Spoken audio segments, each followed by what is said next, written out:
I'm Sergeant First Class Josh Moeller, 36 years old, from Riverside, California. I joined the Army in 2000, and I was named the 2016 Army NCO of the Year.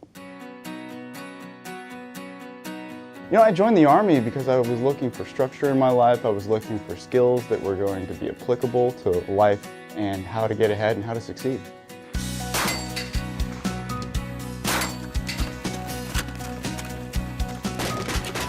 So being the best warrior means that you're the most consistent across all areas necessary to be a soldier, right? You've mastered all those tasks: marksmanship, physical fitness, obstacle course, navigation across the land, and you're at the top of your game in each one of them.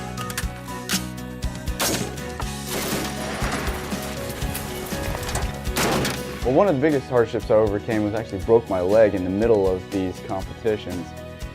That required a lot of rehab, a lot of dedication, really doubling down on my resiliency.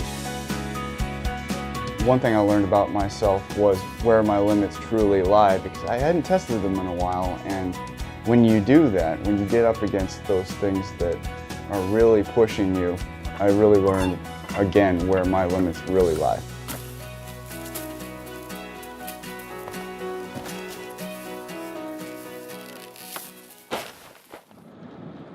So today we're driving up from Washington, D.C. to New York City, and then tomorrow we're headed out to West Point to go hang out with the cadets.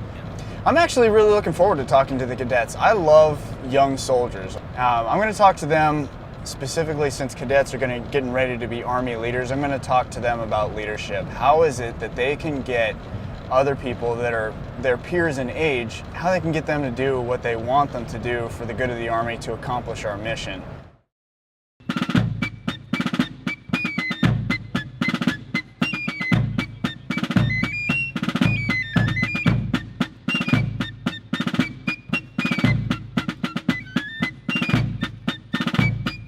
So I got a chance to talk with the cadets, and that was fantastic.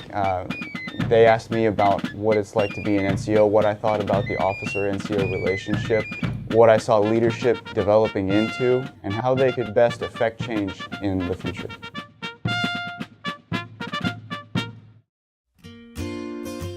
My definition of leadership is being able to get people to do what you want them to do in a way that they want to do it. It needs to be inspiring as a leader. You know, it's one thing to just have the authority and tell people what to do and they have to do it. What you really want from people that you're leading is you want them to buy into the mission that you've been given, so that when everybody not only understands that mission, but also believes in that mission, you would not believe the amount of potential that can be realized and how much quality comes out of your product at the end. Grab as high as you can when you're standing. Jump, knees to chest, and stand up.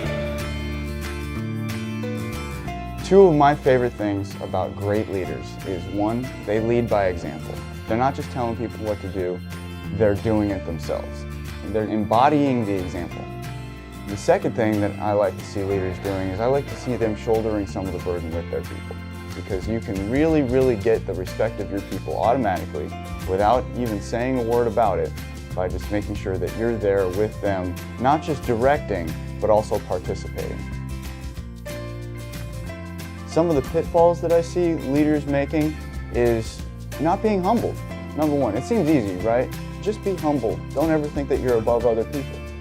When you don't come from a place of humility, when you don't come from a place of, hey, I'm just a soldier just like the rest of these folks, I just happen to be in charge, it sends the wrong message first to your people, and you're not going to be able to accomplish your mission as effectively because you've got this mental block going on.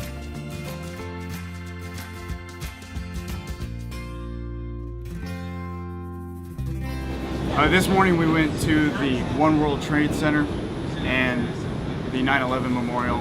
Both were incredibly impactful. You would not believe how impressive One World Trade Center is.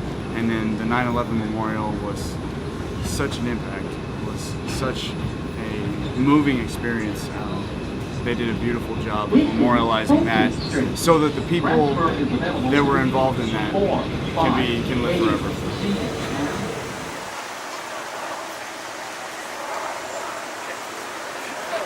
Still growing, look at it. Yep. All the branches.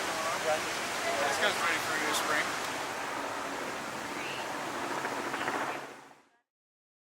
Hey guys, Sergeant First Class Josh Moeller here. I'm getting ready to play with the West Point Band and I am psyched. Let's go.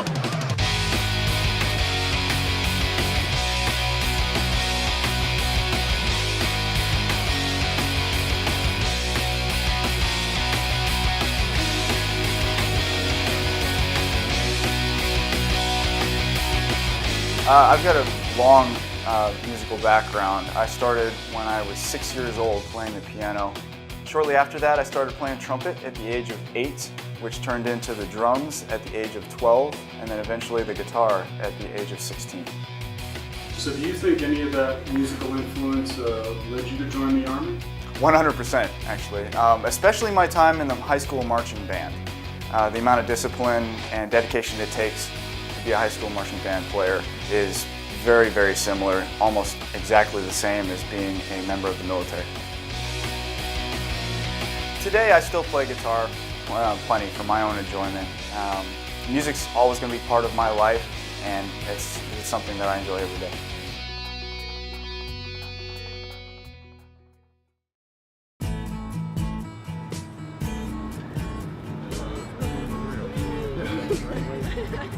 Family has been one of the most important things for me throughout my military career, especially on deployments. You're out there, you're doing the hard work every day, you almost don't have time to stop and think. But when you make that call back home, when you make that connection with your family back home, it's incredibly centering. I wouldn't have been able to do it without my wife, to be quite honest, because she has been my rock, my center. Sometimes I feel like I'm being pulled in 16 different directions, and she's always there, she's always constant. And she reminds me when it's time to, okay, stop, take off the uniform a little bit mentally, and remember to be just Josh at the end of the day. Whenever somebody's trying to accomplish a goal, anything that they're setting out to do that they've never done before, you need to just get out there and do it. Don't be too afraid about what the outcome's going to be. Just focus on making it happen. I think they'll find if they just give it a shot, give it their best effort, they'll succeed.